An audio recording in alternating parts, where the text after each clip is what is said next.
Welcome back, ladies and gentlemen, with our main topic this morning in the breakfast show. We're discussing today the economic development and the progress that Egypt is witnessing recently in the field of the economy under the leadership of President Abdel Fattah al-Sisi, and also the mega projects that is boosting economy in Egypt and attracting investment to Egypt, and the role that is played also by the private sector. To shed more light on this, we have the pleasure to host today our dear guest, Mr. Raouf Gaafar, economic expert. Good morning, Mr. Gaafar. Good morning to you, my dear. Mr. Gaafar, how do you evaluate the role that is played by President Abdel Fattah al-Sisi in boosting economy since he came to office, and the economic development that Egypt has really witnessed recently? Well, our president is like a maestro. He is leading a big orchestra very professionally. And since he came to office, he had a vision, and he is really executing this vision immaculately. So he saw the future. He thought of what is best for Egypt, and he started implementing what he saw was good for his country and ours, of course. And I think that he did a great job, still doing it very much, with, as I said, a very thorough thinking, a very clairvoyant picture. He is, I mean, he has a vision. He has a vision, and he is looking for the future, and not the short-term future, but the long-term future. And this we lacked, unfortunately, in the last few decades. We were always looking under our feet, and we did not have a clear vision for the long-term future, for the long-term future. And this was very important. Yes.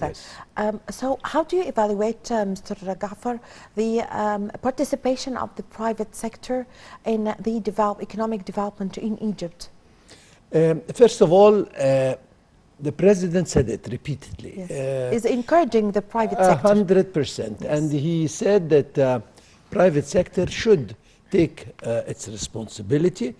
He is foreseeing 70 to 75% of the economy in the hands of the private sector, and this is what it should be, because we have tried again once. If we look back, our experience with the public sector, not that the public sector is bad, but it's never as efficient as the private sector. Yes. And our experience with the public sector was not very lucrative, unfortunately. So, and now that we are moving into democracy, we're moving into globalization, private sector worldwide is playing a major role, and Egypt is not any different.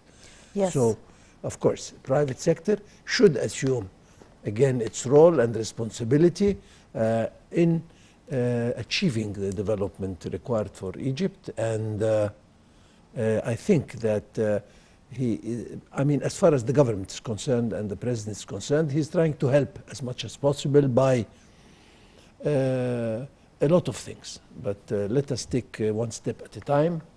Yes, of course, the president is very much for private sector, encouraging the private sector, and preparing all what the private sector needs to start and launch. Yes, yes.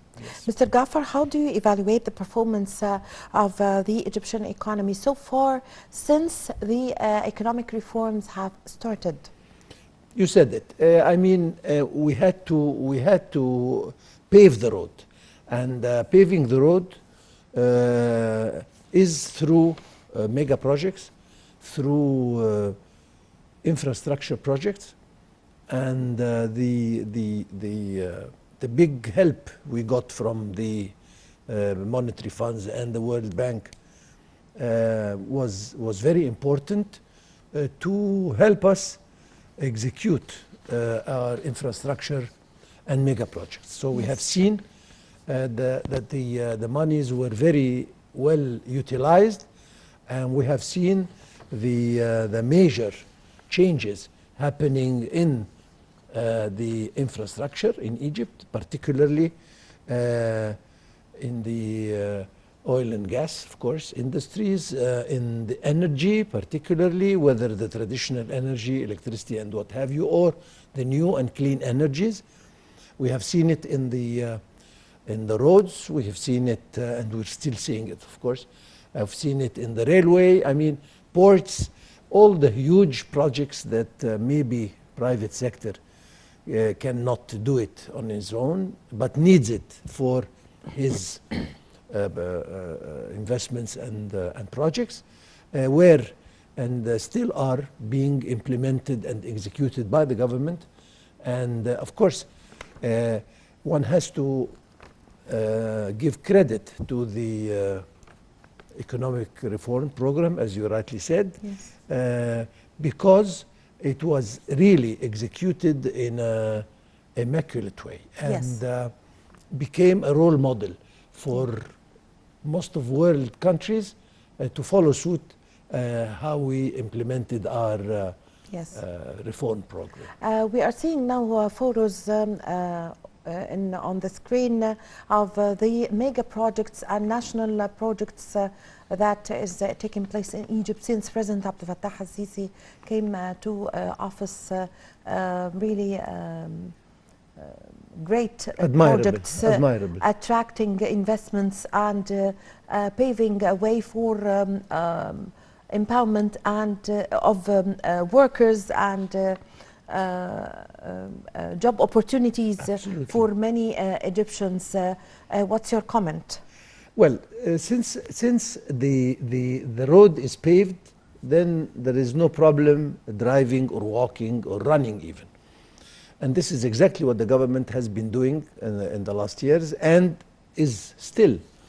And as you said, all what it needs for the private sector to start is ready. And that is why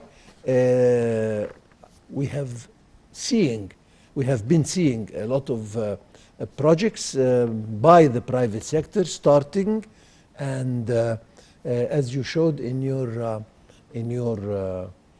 short yes, film, on screen. A lot of projects are going on, and a lot of initiatives have been offered by the banks and by the central banks particularly to give a hand to the private sector to start and to play again his role in the development of our country. Yes. What is the economic importance of these projects?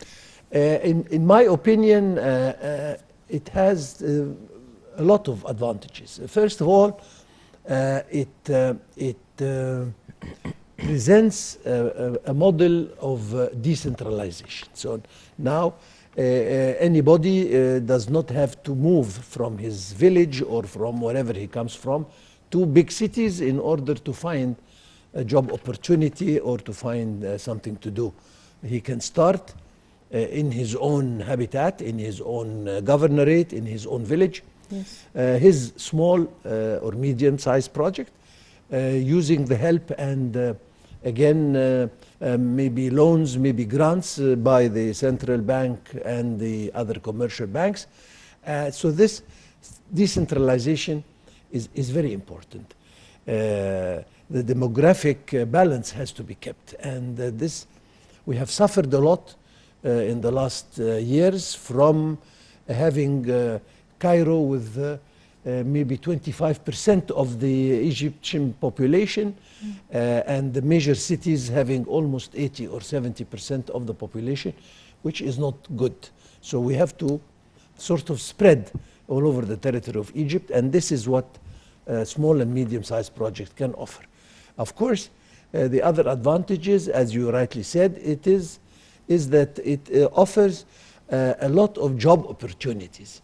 So we don't need to immigrate. We don't need to travel to find job opportunity. No, we can have our own work. We can have our own employment wherever we are staying or living.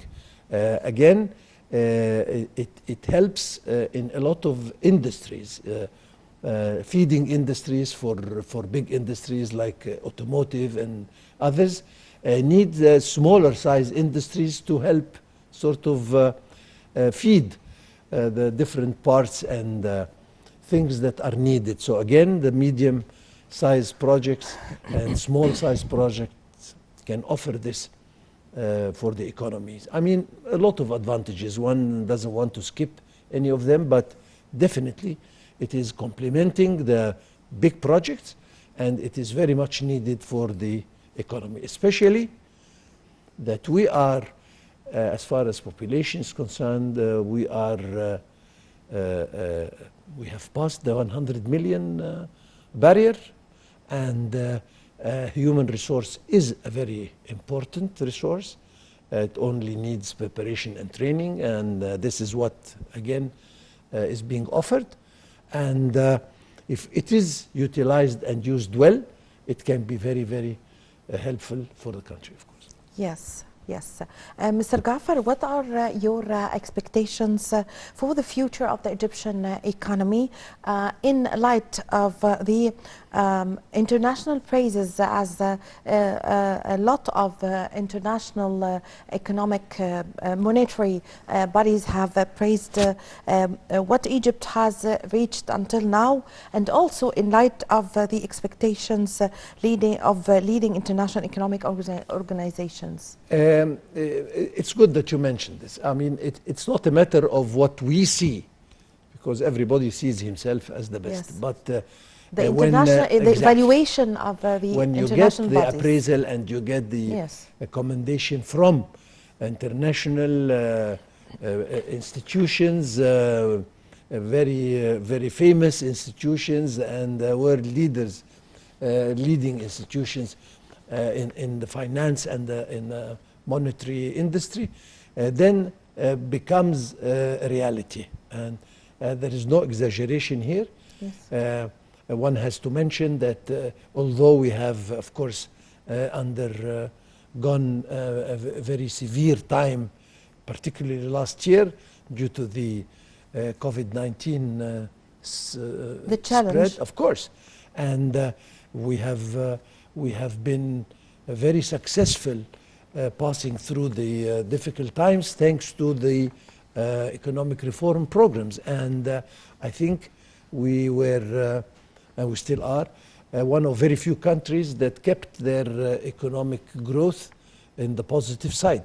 Yes. And all the projection and all the anticipation for the future, not by us, but by the, as you rightly said, by the international institutions, are optimistic, and they are very satisfied by our performance so far, and they expect that we continue not only Yes. on the positive side, but to increase the percentage, maybe 1 or 2 in the coming Yes. months and years. Yes, Mr. Gaafar, you've just mentioned the challenge of COVID-19, the pandemic. So why did we succeed in dealing with the economic repercussions of the COVID-19 crisis?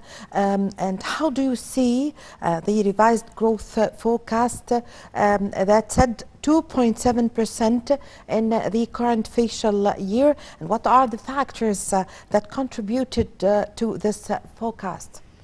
First of all, the economic reform, in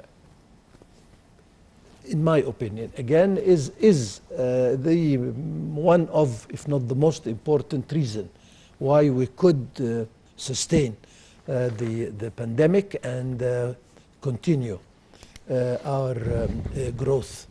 Of course, it lessened a little bit, but again, just keeping it on the positive side is, in my opinion, again, a huge achievement. And this is exactly what we did.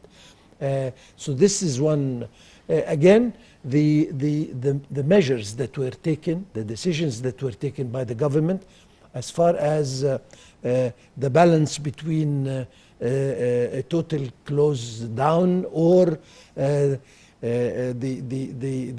balance between closing and keeping the wheel of economy turning. This was again very wise, and mind you, we managed to work it out by, as I said, taking very strict precautionary measures as far as the pandemic is concerned, still keeping our economy running. And Yes. this was, again, I have to repeat, compared to other countries, a very thoughtful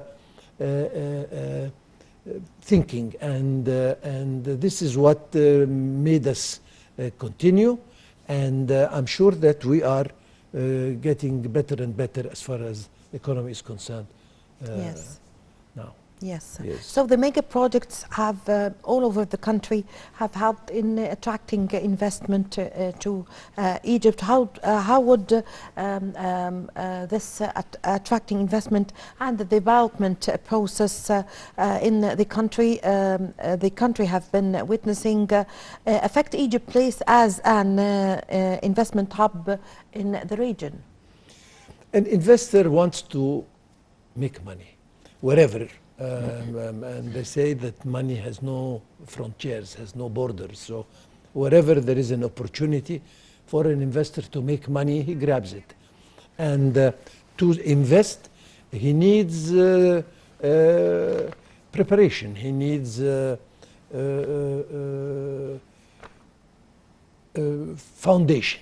So the foundation comes in the mega projects, as you said, and the infrastructure. So now he needs electricity or power or energy anyway. He needs roads to transport his products from and to ports. And then again, he needs ports to export or import his products. He needs railway again for the transport. I mean, he needs communication, he needs internet, he needs, and this is exactly what was offered. This is exactly what was undertaken and executed over the last years. So now, any investment who comes in can find everything ready for him. Yes. We have to add, as we said again, the human resource. We have a very ready to learn human resource. I think it is, as far as cost is concerned, it is affordable, it is reasonable, and it does not represent a burden on the cost of finished product. So once again, this is an advantage. And once we talk about human resource, we have to again commend the decisions for empowerment of women. Yes. And now we see that women are playing a big role in the economy, not only at home. Of course, the role at home is of extreme importance, but participating in the life and in projects, in political life, in economic life. This is very important, and we have seen in our cabinet great ladies, and they are doing a great job. Yeah. And this again has to be mentioned, of course. I thank you very much for your time, for your valuable information. Mr. Raouf Gaafar, economic expert, thank you very much for joining us this morning. Thank you. Thank you very much, ladies and gentlemen. I leave you now with my colleague Nermeen Abdurrahman.